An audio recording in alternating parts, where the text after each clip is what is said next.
Being a trucker means constant travel. Constant travel means constant change, and constant change means constant danger. This was something I had to accept when I took the job all those years ago. Back then, I thought nothing would ever happen to me. There was no chance of me running into danger. I felt completely invincible behind the wheel of my rig. But hell, was I wrong? I had crossed the state border a while ago, and my eyes were starting to get heavy. I hadn't seen anyone else on the road for miles, and I was getting bored of listening to chat show after chat show. Suddenly, the truck started slowing down.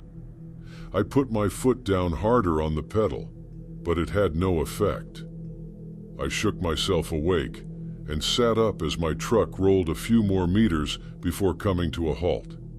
I just sat there for a minute, confused, before unclipping my seatbelt and climbing out.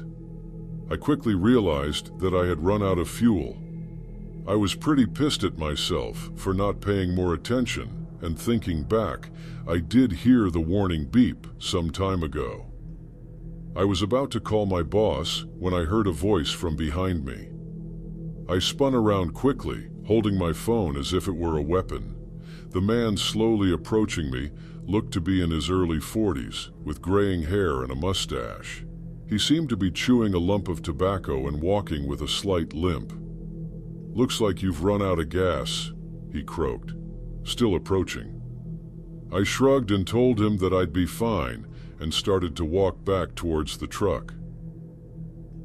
"I got a place not so far from here where I could get you some fuel," he said. I didn't believe him. Too many things didn't add up. Why was he out here, at this location at this time, just as I broke down? I said that I already had some fuel in the back and didn't need any help. I got in and locked the doors, just wanting this man to go away. I saw him walk off into the tree line and disappear. I called my boss, who said he'd send someone out to tow me, but they might take some time. I ended up falling asleep where I sat, feeling much more secure with my doors locked and the man gone.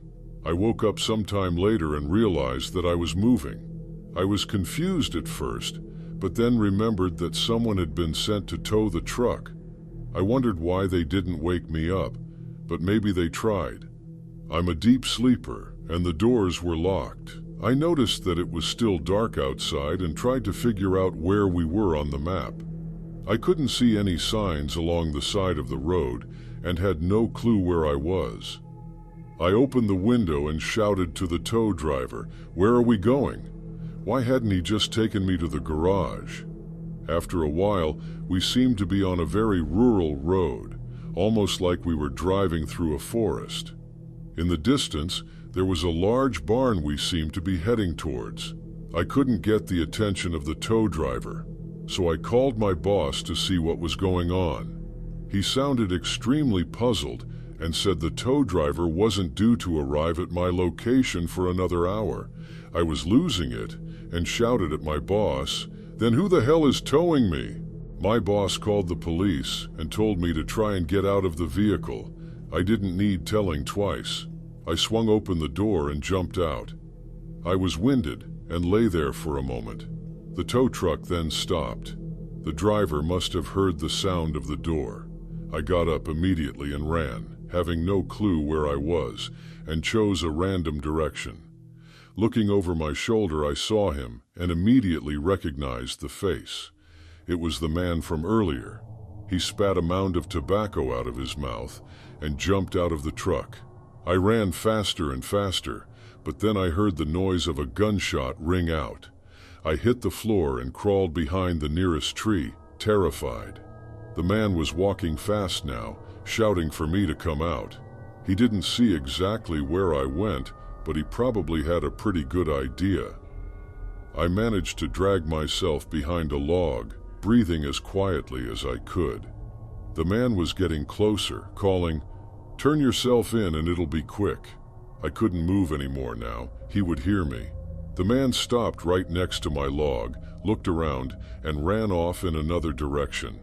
I breathed a sigh of relief and looked out. The man was about 100 meters away and looking right at me. I bolted for the truck and made it underneath as the sound of bullets slammed against the metal. I had nowhere to run, and he was here. Just as I thought it was all over, I heard the sound of sirens. The man swore and ran off into the woods. I climbed out from under the truck and met the officers who had arrived. 2 of them had already run off after the man. They asked me what had happened and took me back to the station for questioning. I answered all their questions and told them about the barn I was being towed to. It was inspected and sealed off. When I asked what they found, I was told it was best I didn't know. I can only imagine what would have happened to me if I had stayed in the truck. However, I do know one thing: that man is still on the loose, and I can only pity the poor soul who runs into him next. In 2017, on one of my routes, I stopped at a Love's gas station in Emerson, Georgia, about 20 minutes outside of Atlanta. I had been there for about an hour, just resting and eating some fast food, when a woman came knocking on my door. I opened it and saw she looked homeless and quite old, maybe in her 50s or 60s. I asked if I could help her, and she replied, "I think we can help each other." I asked, "How so?" She then proceeded to proposition me for sex, offering her services for money, which I declined and sent her on her way. I continued to rest, eat, and play on my phone for another 30 minutes when someone came to my door, opened it, and attempted to rob me while wearing a scream mask. It was obviously the old lady from before. I pushed her away, locked my door, and cranked up the truck. I assumed she had run off somewhere because I could no longer see her. Once the truck was ready, I pulled off and started driving. Soon the cars next to me began trying to get my attention, honking and pointing towards the back of my truck. I pulled over, and when I came to a stop, I saw someone jump off and start running. It was that same lady. This crazy woman had been hanging onto the back of my truck while I was driving. It was just a really odd experience. I was delivering and installing machines for the company I was working for around Upper Peninsula of Michigan. I was in a 26-foot box truck with 12 machines in the back. I was having trouble with the truck the day before, had it checked out by the rental company, and they said it was all good.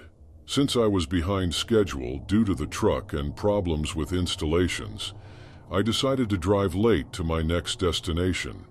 It was about 11 o'clock at night on a state route through the Upper Peninsula. There were no street lights, there was no other cars. The headlights from my truck were the only thing illuminating the road. I was already creeped out, at the peak of feeling like I was in the middle of nowhere, because I was in fact in the middle of nowhere. Every single light on the dashboard of the truck lit up, and then it stalled. Now it's pitch black. I am stopped, and the truck isn't restarting. Rather than eat up the battery trying to turn it over, I shut everything down and started making phone calls. As I was calling everyone and anyone that would listen, I sat in the dark night, with the only light being from my hazard lights. I looked up and saw something move in front of the truck, just out of distance of the flashing lights. At first, I thought it was my imagination. I finally got a hold of someone, and they told me it would be 2 to 3 hours before they could get a mechanic to me. So now I am sitting in silence. The only noise is the clicking the hazard lights are making, and I am staring out the windshield into a void of darkness when I see movement again. Just as I was about to shit my pants, my phone rang, and that nearly secured the pants shitting because it scared the hell out of me. It was a mechanic that wanted me to get out, open the hood, and check some things out. No, I'm not getting out of the truck, with an explanation as to why. He was irritated with me, but I didn't care. So finally, after seeing the movement just out of range of the lights one more time, I threw on the headlights with the high beams. The headlights caught 3 wolves snacking on something that looked like roadkill. I honked the horn, and they looked at me like they were irritated more than scared. I was safe.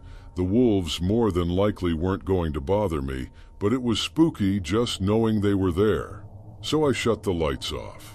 I would turn the lights on occasionally to check to see if they were still there.